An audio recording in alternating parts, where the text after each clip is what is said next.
ماضی میں فٹ بال، boxing, martial arts جیسے کھیلوں کے لیے مشہور کراچی کا علاقہ لیاری وقت گزرنے کے ساتھ ساتھ جرائم پیشہ افراد، منشیات، اسلحے اور اسمگلنگ کا سب سے بڑا اور بدنام مرکز کیسے بنا؟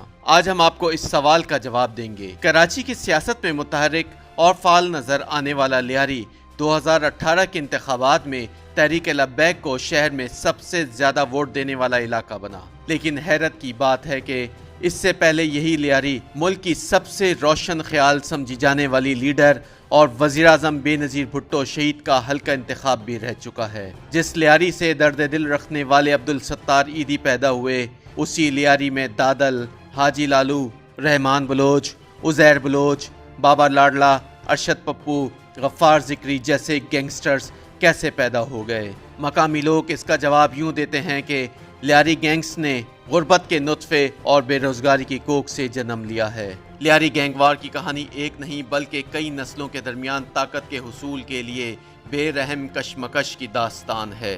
علاقہ گیری کی اس حوث کا قصہ جس میں جگری دوستوں کے ہاتھوں ایک دوسرے کے خاندان قتل ہوئے، بھائی جیسے ساتھیوں نے ایک دوسرے کے سر کاٹ ڈالے، ساتھ کھانا کھاتے دوستوں نے ایک دوسرے کو قتل کیا اور بچپن کے پڑوسیوں نے ایک دوسرے کی لاشیں تک انتقام کی آگ میں جلا ڈالیں۔ منشیات کے کاروبار سے ہونے والے اندھے منافع کی اس جنگ میں شامل تمام فریقوں کے دشمن تو بے حساب تھے، مگر دوست صرف ایک تھا اور وہ تھا پیسہ۔ اسی پیسے اور طاقت کے حصول کی رسہ کشی جلد ہی مسلح تصادم میں ڈھلی۔ کھیلوں، باکسنگ اور مارشل آرٹس کے مرکز لیاری میں انسانی سروں سے فٹ بال کھیلی گئی۔ عزیر بلوچ نے اپنے باپ فیضو کے قاتل ارشد پپو کو جیل سے باہر آنے کے بعد پولیس والوں کی مدد سے پکڑا اور بے دردی سے قتل کر دیا اور پھر اس کے کٹے سر کو ٹھوکریں ماری۔ لیاری گینگ چھوڑ کر دشمن بن جانے والے عزیر بلوچ کے دوسرے مخالف بابا لاڈلا کا انجام بھی اچھا نہیں تھا۔ ایک فٹ بال میچ کے دوران بم حملے میں بابا لاڈلا تو بچ گیا مگر 6-7 لوگ مارے گئے۔ بدلے میں بابا لاڈلا نے عزیر کے دوست ظفر بلوچ کو مار ڈالا، جس کے بعد ایک نئی گینگ وار کا آغاز ہوا۔ سائے کو سائے سے خوف آنے لگا، کوئی کسی پر بھروسہ نہیں کر رہا تھا، پتہ نہیں کون کس کا دشمن ہے اور کون کس کا دوست، اور ہوا بھی یہی۔ کہا جاتا ہے کہ اس گینگ وار کی ابتدا کچھ یوں ہوئی کہ رحمان بلوچ کا باپ دادل بابو ڈکیت کے ہاتھوں مارا گیا اور دادل کی موت کے بعد رحمان بلوچ کو حاجی لالو نے اپنی سرپرستی میں لے لیا۔ قتل و غارت اور غنڈہ گردی کا بازار گرم کر دینے والے رحمان نے ایک روز بابو ڈکیت کو بھی مار کر اپنے باپ کے قتل کا بدلہ لیا۔ یہ وہ زمانہ تھا جب رحمان بلوچ کا شمار لیاری میں جرم و سزا اور قتل و غارت گری کے ناخداؤں میں ہونے لگا تھا۔ حاجی لالو کے گروہ میں رحمان بلوچ اور حاجی لالو کے بیٹے ارشد پپو اور یاسر عرفات نے مل کر جرم کی سلطنت کو ناقابل تسخیر بنا دیا، مگر جلد ہی کاروباری حسد اور ایک دوسرے کو نیچا دکھانے کی کھینچا تانی میں ایک روز رحمان کی کھٹ پٹ حاجی لالو اور اس کے بیٹوں سے ہی ہو گئی۔ محاذ رائی کے اس رویے نے دشمنی کی شکل اختیار کی تو لالو کے بیٹے ارشد پپو نے رحمان کو راستے سے ہٹانے کی کوشش کی تو وہ بچ نکلا، مگر ارشد پپو کے غیظ کا رخ اس کے رشتہ داروں کی جانب ہوا اور ارشد پپو کے ہاتھوں رحمان کے رشتہ دار مارے جانے لگے۔ لیاری میں جرم و سزا کی دنیا کا عالمی شہرت یافتہ کردار عزیر بلوچ بھی ہے۔ حال ہی میں سامنے آنے والی معلومات کے مطابق فوجی عدالت نے اسے جاسوسی کے جرم میں 12 سال قید کی سزا بھی سنائی ہے۔ کہا جاتا ہے کہ عزیر اپنی زندگی کے آغاز پر جرم و سزا کی اس دنیا سے بالکل الگ تھلگ رہا۔ وہ لیاری جنرل اسپتال میں وارڈ بوائے کی ملازمت کرتا تھا اور عزیر کا باپ تو اسے کراچی پورٹ ٹرسٹ میں فٹ بالر کی حیثیت سے ملازمت دلوانا چاہتا تھا۔ تاہم حالات اس وقت بدلے جب مشترکہ دشمن ارشد پپو کے ہاتھوں عزیر کے باپ کے قتل کے بعد رحمان نے عزیر کو بالکل ویسے ہی اپنی سرپرستی میں لے لیا جیسے کبھی حاجی لالو نے خود رحمان کی سرپرستی کی تھی۔ کہا جاتا ہے کہ 18 اکتوبر 2007 کو جب کراچی کے علاقے کارساز کے قریب بے نظیر بھٹو کے قافلے پر بم حملہ ہوا اور 140 سے زیادہ لوگ مارے گئے تو یہ رحمان بلوچ ہی تھا جو اس وقت بے نظیر بھٹو کو بحفاظت کلفٹن میں واقع ان کی رہائش گاہ بلاول ہاؤس پہنچا سکتا تھا، اور پہنچایا بھی اسی نے۔ مگر پھر وہ وقت بھی آیا جب رحمان بلوچ اور پیپلز پارٹی کے تعلقات میں دراڑیں پڑ گئیں۔ مقامی سطح پر لیاری پر رحمان کی گرفت اس قدر مضبوط ہوئی کہ اس نے بالآخر لیاری کی سیاسی وارث سمجھی جانے والی جماعت اور ملک کی حکمران رہنے والی پاکستان پیپلز پارٹی کو بھی دھکیلنا شروع کر دیا۔ کون کونسلر بنے گا اور کون ضلعی ناظم، یہ فیصلہ بھی رحمان بلوچ کی مرضی کے بغیر نہیں ہو سکتا تھا۔ جب لیاری کا علاقہ گینگوار کے نرغے میں آیا تو پیپلز پارٹی بھی اس میں شریک ہو گئی۔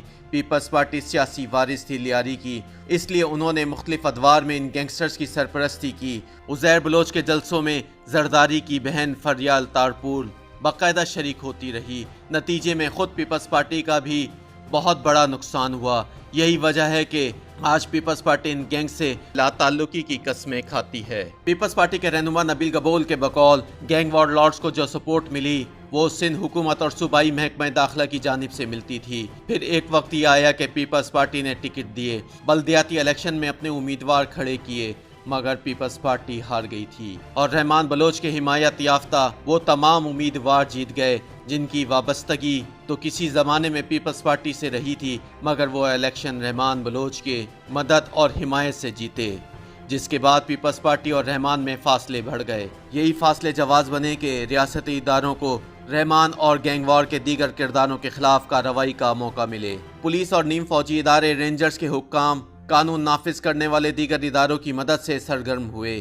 رحمان بلوچ پولیس مقابلے میں چودھری اسلم کے ہاتھوں مارا گیا۔ رحمان بلوچ کی ہلاکت کے بعد اس کے گینگ نے عزیر بلوچ کو سردار بنانے کا فیصلہ کیا۔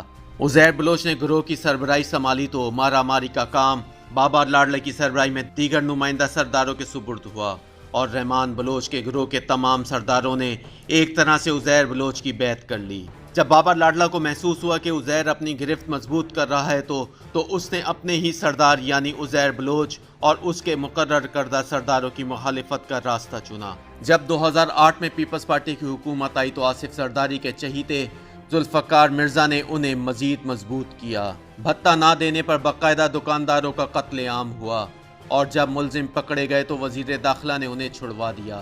عزیر بلوچ نے شہر بھر میں پیپلز پارٹی کی جانب سے انتخابی امیدوار مقرر کرنے کے لیے مداخلت کی اور بندوق سیاست پر غالب دکھائی دی۔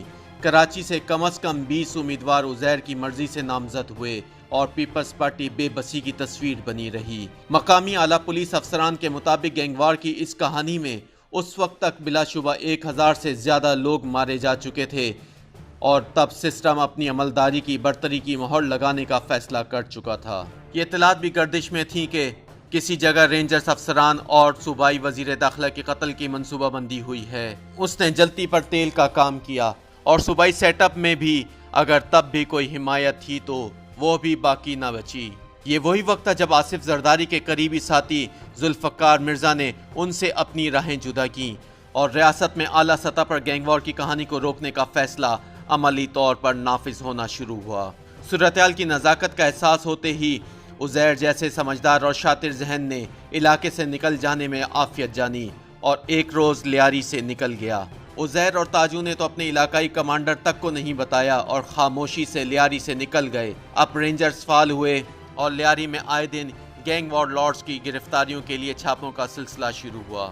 بابا لاڈلا اور غفار زکری جیسے لوگ ایسے ہی چھاپوں میں گرفتاری سے بچنے کے لیے مقابلے کے دوران مارے جانے لگے اور آہستہ آہستہ لیاری پر قابض گینگ وار کی گرفت ڈھیلی پڑنے لگی۔ کئی وار لارڈز اور ان کے گینگ کے ارکان اس دوران مارے گئے، مگر عزیر پہلے بلوچستان کے راستے ایران اور بالآخر دبئی جا پہنچا۔ پاکستانی حکام نے اس کا ریڈ وارنٹ جاری کروایا۔ وفاقی وزیر داخلہ چودھری نثار اور ISI کے سربراہ جنرل رضوان اختر نے ذاتی دلچسپی لی تو پھر اسے پاکستان واپس لایا گیا۔ کہا جاتا ہے کہ عزیر ایرانی اور بھارتی خفیہ اداروں کے اہلکاروں سے بھی ملتا رہا۔ واضح رہے کہ لیاری سی پورٹ سے جڑا ہوا ہے، نیوی کی حساس تنصیبات قریب ہیں، یہاں ایک حملہ بھی ہوا تھا۔ یہی وجہ ہے کہ عزیر بلوچ کے خلاف جاسوسی کا مقدمہ فوجی عدالت میں چلا اور اس کو سزا سنائی گئی۔ اب عزیر بلوچ کو سول انتظامیہ کے حوالے کیا جا چکا ہے اور اسے لیاری کے قریب واقع مٹھا رام اسپتال منتقل کر کے اس عمارت کو سب جیل قرار دیا جا چکا ہے۔ YouTube پر گوگلی نیوز دیکھنے کے لیے youtube.com کی سرچ بار میں گوگلی نیوز TV ٹائپ کریں۔ گوگلی نیوز کے پیج پر سرخ رنگ کے سبسکرپشن والے بٹن پر کلک کرنا نہ بھولیے۔ YouTube پیج پر اپلوڈ ہونے والی ویڈیوز سے باخبر رہنے کے لیے بیل آئیکن پر کلک کیجیے۔ آپ کو ہر نئی ویڈیو کے بارے میں نوٹیفیکیشن موصول ہو جائے گا۔